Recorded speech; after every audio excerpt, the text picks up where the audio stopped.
Welcome to Baz Travels. After driving 14,826 kilometers through 24 states and Washington DC, I've seen rocket launches to the Grand Canyon and Hoover Dam. I've explored Route 66, ghost towns, deserts, snow, and beaches on both coasts. From Vegas casinos to Alcatraz, the White House to Hollywood. Join me for a journey of the ordinary and the extraordinary. Loading destination. Simulation starting in 3, 2, 1.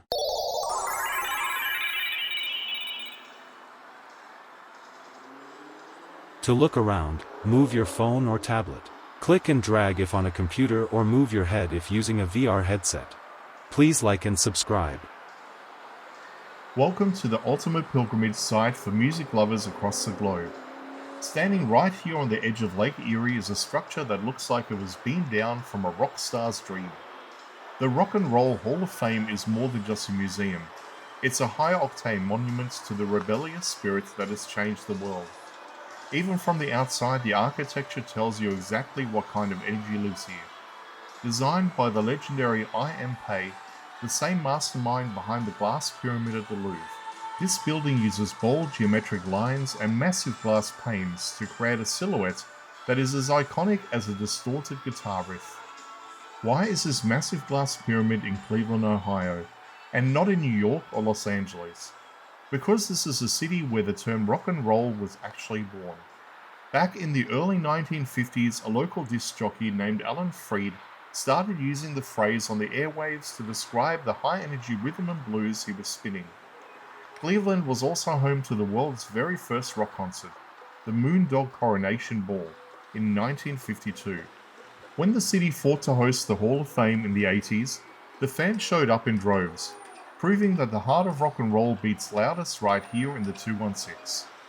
As you look at the scale of the place, think about the legends who are enshrined within those glass walls. We're talking about the architects of sound, from the early pioneers like Chuck Berry and Elvis Presley, to the stadium-filling icons like Queen, Nirvana, and Jay-Z. The Hall of Fame celebrates the risk-takers, the poets, and the loudmouths who took 3 chords and a drum beat and started a revolution. It's a place that honors the evolution of the soundtrack of our lives, capturing everything from the glitter of glam rock to the grit of grunge. The building itself is a masterpiece of theatrical architecture. The way the light reflects off the lake and hits those massive glass triangles makes the whole plaza feel like a stage.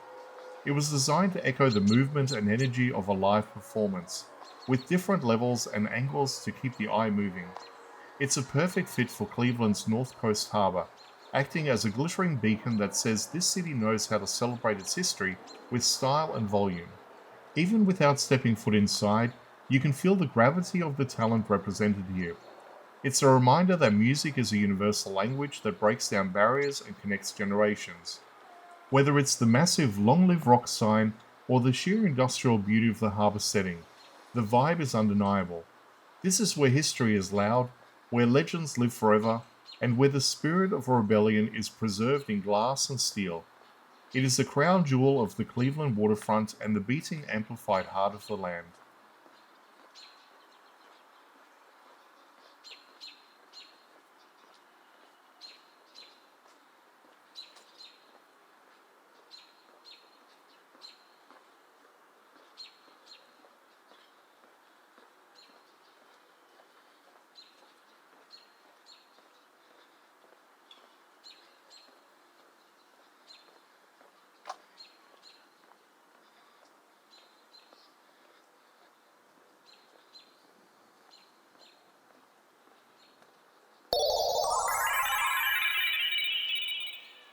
Simulation terminated.